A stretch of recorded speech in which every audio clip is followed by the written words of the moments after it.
Cette parabole illustre comment, entre les plaisirs royaux qu'il avait connus et les privations extrêmes, Siddhartha décide de choisir la voie du juste milieu. Refuser tous les extrêmes est un des fondements de la doctrine bouddhiste.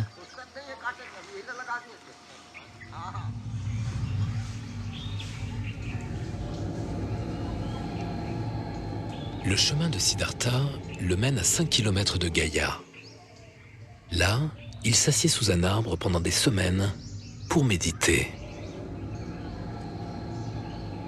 Il utilise la technique de méditation qui consiste à se concentrer uniquement sur la respiration.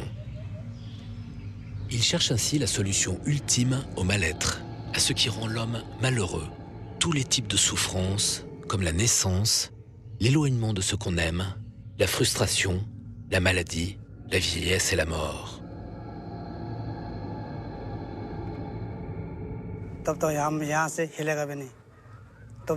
Et c'est ainsi que des démons ont fait tout ce qu'ils pouvaient pour interrompre sa méditation.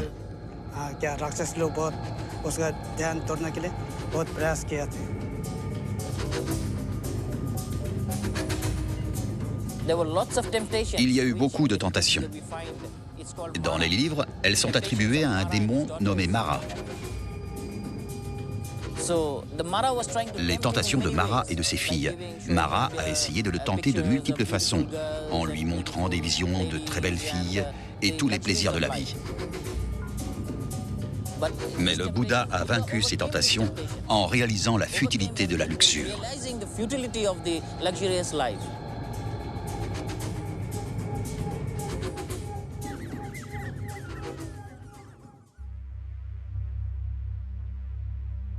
Les textes sacrés racontent qu'après 49 jours, durant une première veille, il quitte son corps. Il redécouvre ses vies antérieures, une vie, 2 vies, 100 vies, 1000 vies. Lors de la seconde veille, il comprend le cycle de l'existence, la loi de la cause et de l'effet, le mouvement du karma. La troisième veille, il détruit en lui les 4 poisons de l'esprit, le désir sensuel, l'attachement matériel, les faux concepts et l'ignorance. Et un soir de pleine lune, à l'âge de 35 ans, il atteint l'éveil, l'illumination, la connaissance suprême, le nirvana.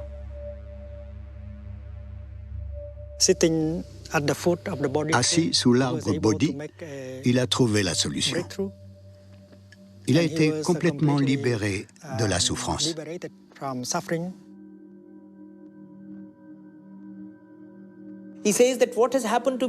Il a dit « Ce qui m'est arrivé est que mon esprit est maintenant libre de toutes sortes d'impressions. Il est devenu libre. L'esprit a atteint la pureté. Donc, il est libéré de l'impureté et c'est l'impureté qui vous oblige à renaître de vie en vie. » Donc, dès qu'il y a une cessation complète du désir, qu'il y a une complète cessation de ce qu'on peut appeler le défilement mental, une personne devient éveillée.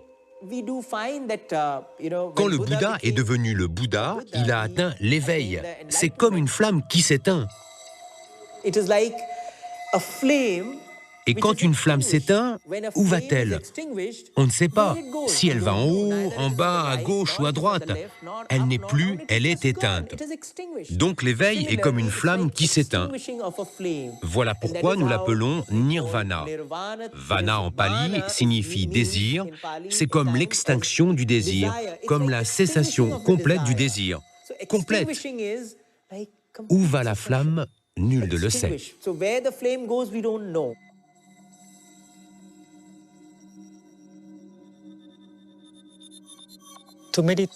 En méditant profondément, on découvre que même des idées comme être ou ne pas être, la naissance et la mort, venir et partir sont des fausses idées. Si nous sommes capables de nous dégager de nos perceptions erronées, alors nous sommes libérés des maux et des souffrances qui proviennent toujours de ces fausses perceptions. C'est pourquoi des idées comme naître, mourir, venir, partir, être ou ne pas être devrait être effacé grâce à la pratique profonde. Et quand vous arrivez à éliminer ces notions, vous êtes libre et vous n'éprouvez plus de peur. Et ne pas avoir peur est la base du véritable bonheur.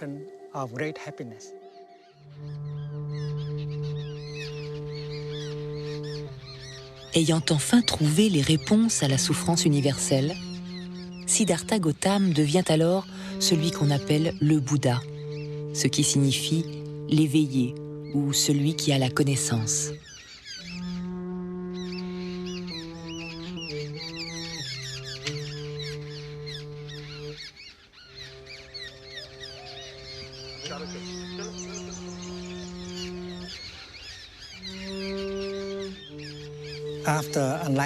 Après l'éveil, le Bouddha a passé plusieurs jours au pied de l'arbre Bodhi pour apprécier son bonheur, son éveil. Bien sûr, il était en contact avec les enfants et les gens du village.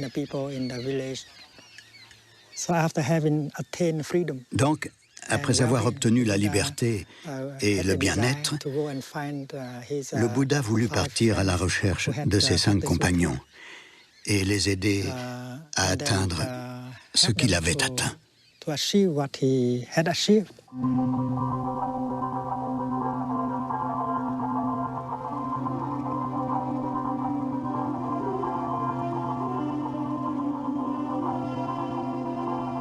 Après son illumination, le Bouddha décide de partager ce qu'il a découvert.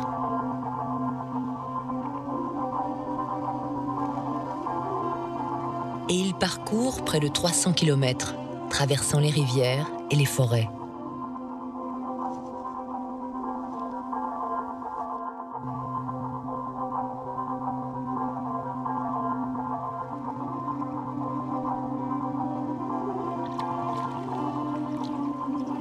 Il arrive alors à la ville sacrée de Kashi, qu'on appelle aujourd'hui Bénarès ou Varanasi.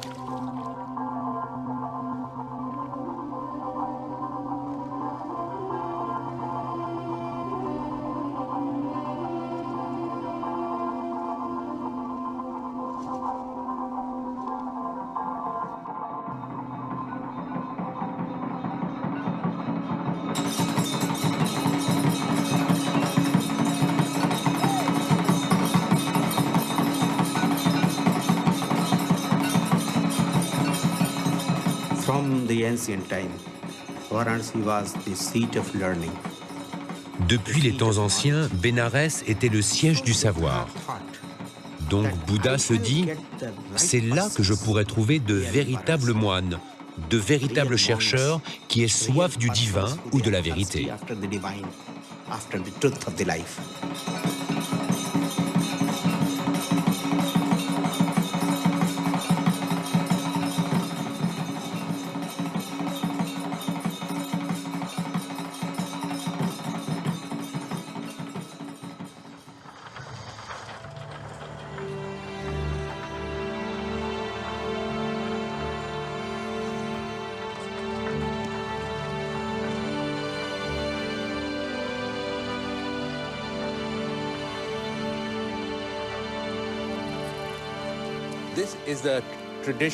Ceci est une route traditionnelle que les pèlerins hindous prennent quand ils viennent à Bénarès. Et c'est un pèlerinage essentiel. On l'appelle le Panchkosh, ce qui signifie 10 miles. Les pèlerins des temps anciens, et même ceux d'aujourd'hui, vont d'un jardin sacré à un autre. À chaque halte, il y en a 14, se trouvent des puits d'eau sacrée qui ont par ailleurs des vertus thérapeutiques. Les gens viennent donc ici pour rencontrer d'autres ascètes. C'est là qu'ils échangent leur philosophie, leurs expériences. Ils parlent des gourous qu'ils ont rencontrés, de leur yoga ou de leurs pratiques mystiques.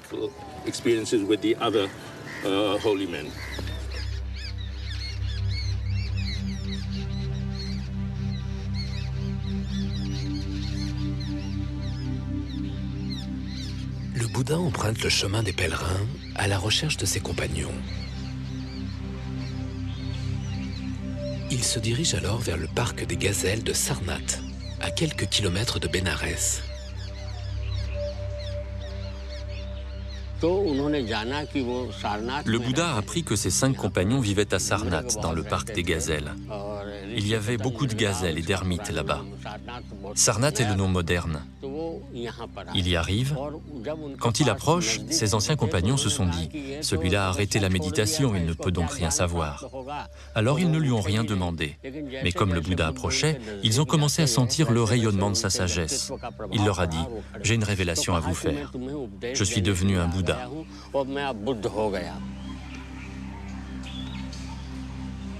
Et ce soir-là, le Bouddha prêche son premier sermon. Il énonce à ses compagnons 4 nobles vérités qui deviendront la base du bouddhisme.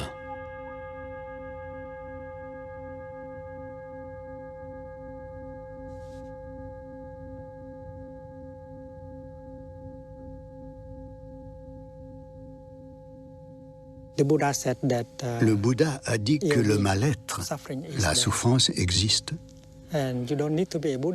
Et vous n'avez pas besoin d'être bouddhiste pour accepter ça, parce que les gens souffrent un peu partout. Et reconnaître que la souffrance existe est très important. Parfois, vous souffrez, mais vous prétendez ne pas souffrir, alors vous n'avez aucune chance de guérir. Quand vous avez une maladie, vous devez d'abord savoir ce que vous avez, avant d'avoir un espoir de guérir. Donc, accepter le fait que la souffrance existe chez vous, dans votre famille, dans votre église, dans votre société, c'est la première étape.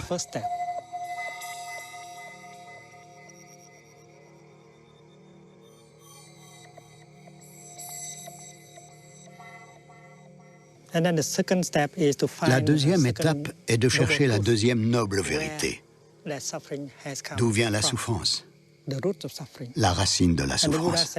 Le Bouddha a dit que si vous fuyez, si vous voulez échapper à la souffrance, vous n'avez aucune chance de comprendre l'origine de la souffrance. Voilà pourquoi vous devez trouver le courage de regarder la souffrance en face et profondément pour mieux comprendre la nature et la cause de la souffrance. C'est la seconde noble vérité. C'est comme le docteur. Le docteur reconnaît qu'il y a maladie et qu'il doit identifier la cause profonde de la maladie. C'est la seconde noble vérité.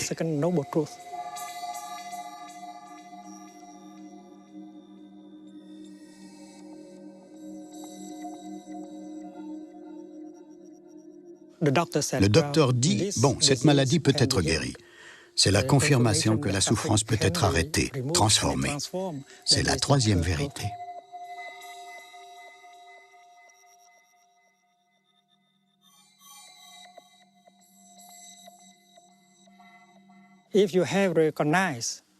Si vous avez reconnu la cause, la racine de votre souffrance, alors vous voyez quel type de pratique, quel chemin peut vous sortir de cette situation de souffrance. C'est la quatrième noble vérité.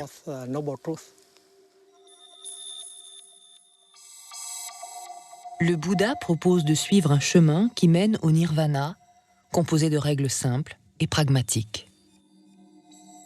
C'est la pratique qui vous permet de rentrer en contact avec les merveilles de la vie. Vous amenez le bonheur, le bien-être dans votre situation. Parce que la cessation de la souffrance signifie le début et la manifestation du bonheur. Après le sermon de Sarnath, ses 5 compagnons éblouis demandent au Bouddha de les accepter comme disciples. C'est la création de la première communauté monastique bouddhiste, la Sangha.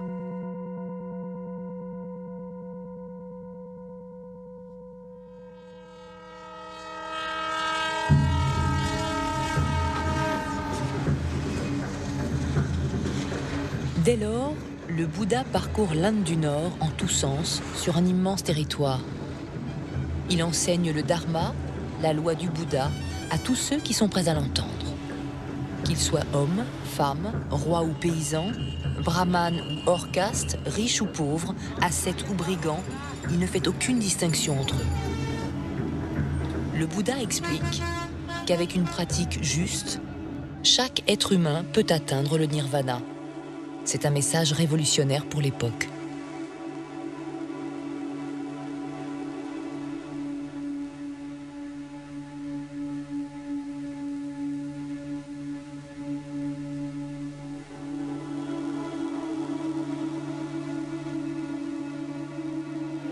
Le Bouddha était en fait le premier révolutionnaire. Et le premier message de son éveil est que tous les hommes sont nés égaux. Personne n'est plus haut ou plus bas. Et si nous devons décider qui est en haut ou en bas, alors que ce soit au travers de ses actions ou de son travail. Celui qui fait du bien, alors c'est un homme noble. Celui qui fait du mal ou se complaît dans la vulgarité, alors c'est un homme qu'on considère comme bas. Voilà son concept, voilà son message. Les gens de l'époque, qui souffraient du système de caste, voulaient un changement de société. Ils voulaient être considérés égaux.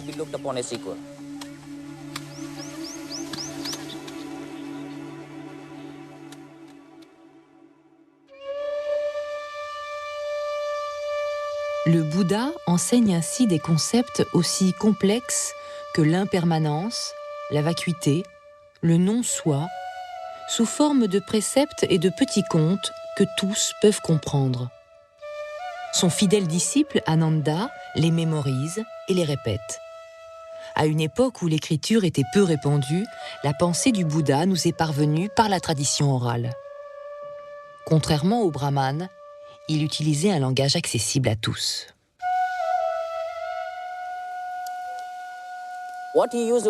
Il utilisait le pali, le langage parlé, le langage commun. Son but était de communiquer directement avec les gens du peuple. Il voulait parler directement aux plus basses classes de la société.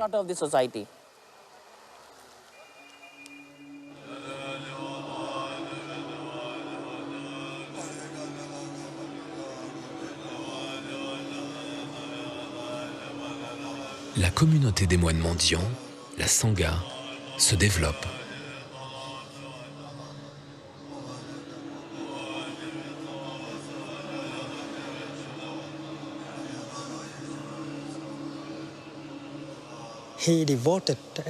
Il a passé beaucoup de temps à construire la Sangha. La Sangha pour le Bouddha est comme un instrument pour un musicien. Sans votre instrument, vous ne pouvez jouer de musique. Et voilà pourquoi la Sangha peut être considérée comme le chef-d'œuvre du Bouddha. Parce qu'une bonne Sangha a le pouvoir merveilleux d'être le refuge pour soigner et transformer beaucoup de gens.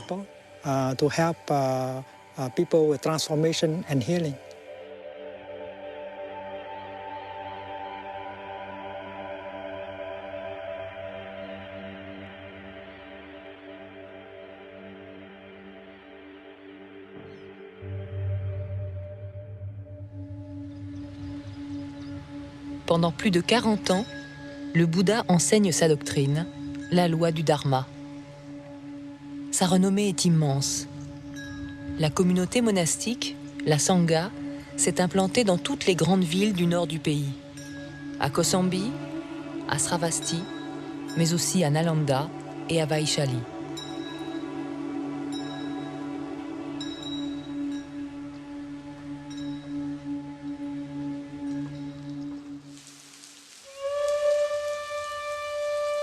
Quand il atteint l'âge de 80 ans, durant la retraite de la saison des pluies dans la ville de Vaishali, le Bouddha tombe malade. Il énonce alors son enseignement ultime pour comprendre le bouddhisme, le sermon sur le nirvana. Il explique à ses disciples comment appréhender la mort.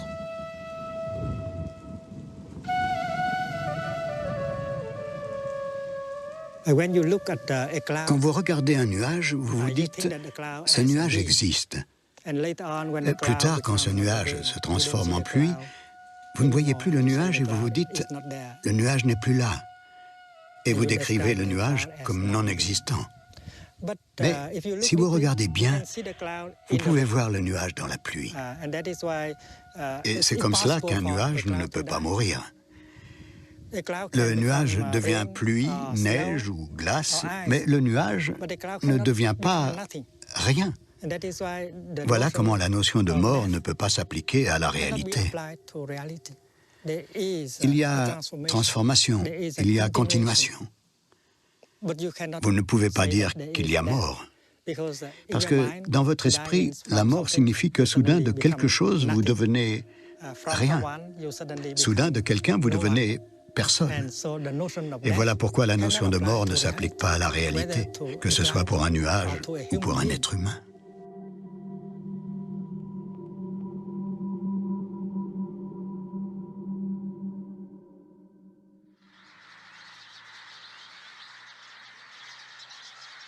Quelque temps plus tard, le Bouddha se rend près du village de Kushinagar.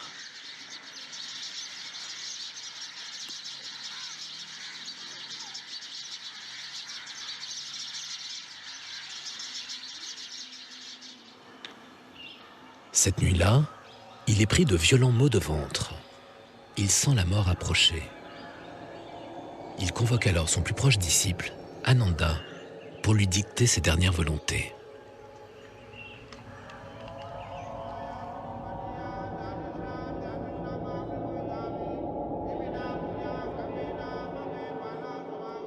Ananda lui demande « Ô maître, que devrons-nous vénérer ?»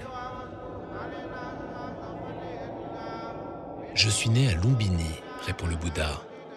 Voilà un des endroits où aller.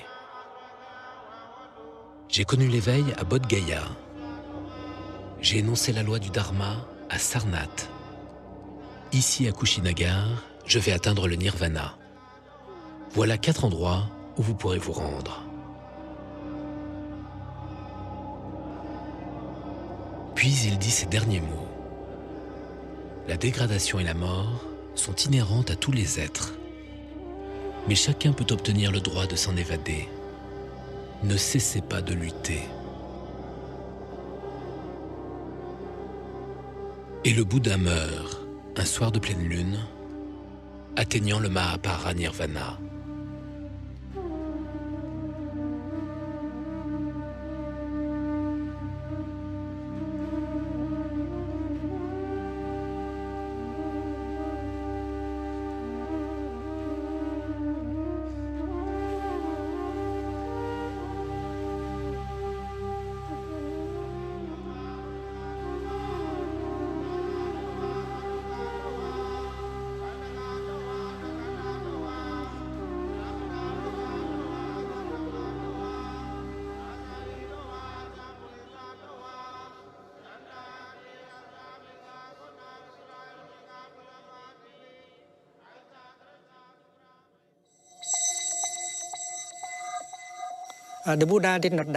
Le Bouddha n'est pas mort.